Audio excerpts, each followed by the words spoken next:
नमस्कार दोस्तों, विकास एनालिसिस में आप सभी का स्वागत है। और दोस्तों, आज की इस वीडियो में हम पर्यावरण क्या है इसके बारे में पढ़ेंगे। दोस्तों, हमने अपनी प्रीवियस वीडियो में पर्यावरण के सामान्य परिचय के बारे में बताया था। आज जो है दोस्तों, हम पर्यावरण क्या है उसके आगे के पार्ट को पढ़ेंगे। तो चलिए दोस्तों, शुरू करते हैं। पर्यावरण क्या है? वह सभी कुछ जो हम अपने चारों ओर देखते हैं, अनुभव करते हैं, जिनके साथ अंतःक्रिया करते हैं तथा जिन पर हमारा तथा अन्य जीवों का जीवन जो है निर्भर करता है, उसे हम पर्यावरण कहते हैं। आइए दोस्तों, विचार करें कि मानव का जीवन किस प्रकार पर्यावरण से प्रभावित होता है। इसके कुछ प्रश्नों का उत्तर हम खोजने की कोशिश करते हैं। जैसे, जीवित रहने के लिए हम सांस लेते हैं। जिंदा रहने के लिए हमें क्या चीज़ की ज़रूरत होती है? सांस की। सांस लेने के लिए वायु कहाँ से मिलती है, इस पर हमें विचार करना है। अगला जो है, जीवित रहने के लिए भोजन की आवश्यकता होती है। जीवित रहने के लिए हमें क्या चीज़ चाहिए? भोजन। यह भोजन कहाँ से प्राप्त होता है? अगला है, जीवित रहने के लिए हम पानी पीते हैं। पानी भी हमें कहाँ से मिलता है? सुरक्षित जीवन यापन के लिए हम मकान बनाते हैं, उसमें रहते हैं। मकान बनाने के लिए किन किन चीज़ों की आवश्यकता होती है, ये चीज़ें कहाँ से प्राप्त होती है, इन पर हमको विचार करना है। पेड़ से हमें क्या मिलता है? फसलों का उत्पादन कैसे बढ़ाया जा सकता है? बारिश क्यों होती है? उनका संतुलन क्यों बिगड़ रहा है? मनुष्य जानवरों को क्यों पालता है? पालतू जानवर कौन कौन से होते हैं? चीज़ों को पृथ्वी अपनी ओर कैसे खींचती है? ऐसा क्यों अपनी ओर खींचती है? ऐसा क्यों होता है? बिजली क्यों चमकती है? तारे क्यों टिमटिमाते हैं? क्या सूर्य पृथ्वी के चारों ओर घूमती है? ये सभी क्वेश्चन जो है दोस्तों, आपको सोचकर बताना है। जैसे, मकान बनाने के लिए हमें किन किन व्यक्तियों से मदद लेनी पड़ती है, वे कौन कौन से काम करते हैं? मकान में रहने वाले सदस्य मिलकर एक परिवार बनाते हैं, उनमें आपस में क्या क्या रिश्ते होते हैं? परिवार के सदस्य व दोस्त मिलकर उत्सव मनाते हैं। क्या उत्सव उनकी खुशियों अथवा दुख बांटने का तरीका है? क्या उत्सवों के द्वारा वे संवेदना के स्तर पर एक दूसरे से जुड़ते हैं? उत्सव मनाने के क्या क्या उद्देश्य हो सकते हैं? तो ये सभी जो है दोस्तों, हमारे पर्यावरण के जो परिचय है उनमें आ जाते हैं। हमें अपने आसपास की वस्तुओं, उनमें क्या क्या क्रियाएं हो रही है, उनसे देख करके हमें सीखना होता है। इसी से हमें पर्यावरण के बारे में क्या मिलती है? जानकारी मिलती है। आगे देखते हैं। इसी प्रकार वह स्थान जहाँ हम रहते हैं, जो कार्य करते हैं, जो भोजन हम खाते हैं, जो हवा हम लेते हैं, हमारे सामाजिक रीति रिवाज, संस्कृति, हमारा लोक साहित्य, सामाजिक संस्थाएं आदि सभी पर्यावरण के अंग हैं। प्रतिदिन इनसे हमारी अंतःक्रिया होती है और इस अंतःक्रिया के परिणाम स्वरूप हमारे अनुभव में क्या होती है? वृद्धि होती है। इस प्रकार हम प्राप्त अनुभव पर्यावरण की समान अथवा अलग अलग परिस्थितियों से समायोजन में हमारी सहायता करते हैं। इस प्रकार हमें पर्यावरण से हमें अनुभव मिलता है, उसके परिस्थितियों के समायोजन करने में हमें क्या मिलती है? हेल्प मिलती है, सहायता मिलती है। अतः यह कहा जा सकता है कि मानव अपने और पर्यावरण के बीच होने वाली अंतःक्रिया की क्या है? उपज होती है। जरा सोचिए, क्या हम अन्य जीवों के ना होने पर अकेले रह पाएंगे? क्या हम, कोई और अलग जीव नहीं रहेगा तो हम क्या रह पाएंगे?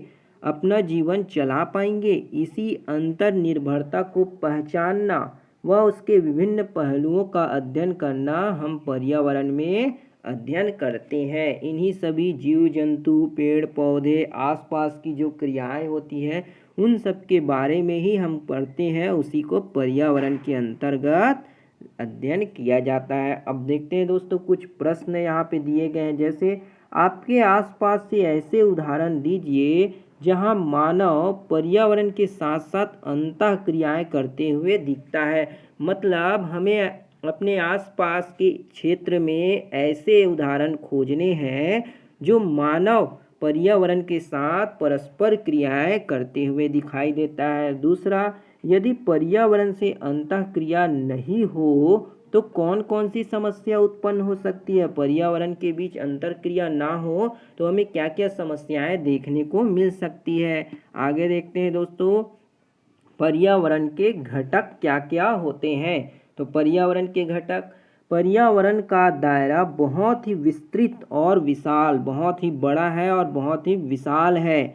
इस लंबी सूची को याद रखना व उसको समझ पाना संभव नहीं है। इस सूची को समझने के लिए इसको हम दो श्रेणियों में बांट सकते हैं। तो चलिए देखते हैं कौन कौन सी श्रेणी है। पहला, मानव का सामाजिक सांस्कृतिक पर्यावरण। मानव का सामाजिक, प्राकृतिक, सामाजिक और सांस्कृतिक पर्यावरण। तो देखते हैं, प्राकृतिक पर्यावरण में पौधे, जंतु, पृथ्वी, आकाश, सूर्य, वृक्ष, वायु, जल, मौसम, ऋतु, जलवायु आदि शामिल होते हैं। ये सब हमारे क्या है, प्राकृतिक पर्यावरण होते हैं। प्राकृतिक पर्यावरण में ये सभी शामिल किए गए हैं। सामाजिक सांस्कृतिक पर्यावरण, जिसमें घर और परिवार, परंपराएं, रीति रिवाज, रहन सहन, व्यवसाय क्या है, मानव द्वारा विकसित वस्तुएं शामिल की जाती हैं।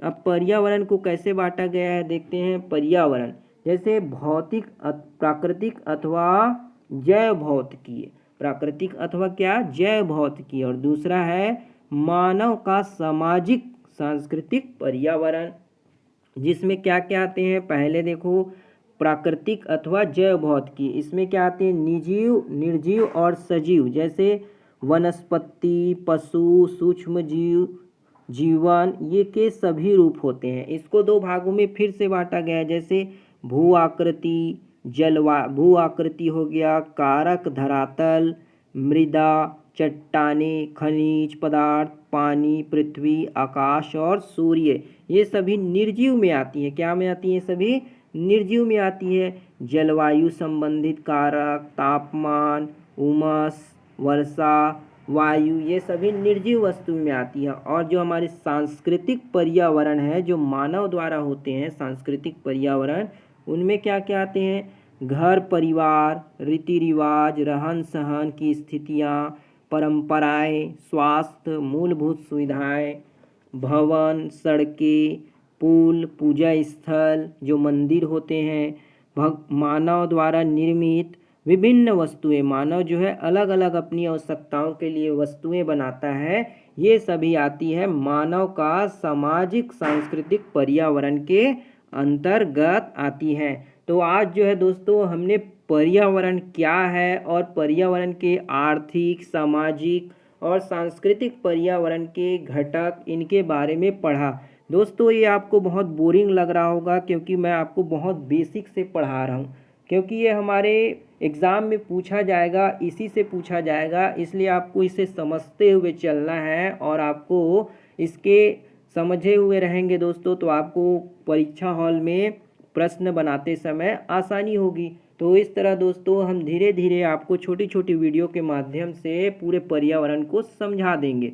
तो मिलते हैं दोस्तों अगली वीडियो में। अगर वीडियो जो है दोस्तों बढ़िया लगा हो तो लाइक ज़रूर कीजिएगा, शेयर, सपोर्ट और सब्सक्राइब जरूर कीजिएगा। मिलते हैं दोस्तों अगली वीडियो में, तब तक के लिए जय हिंद, वंदे मातरम।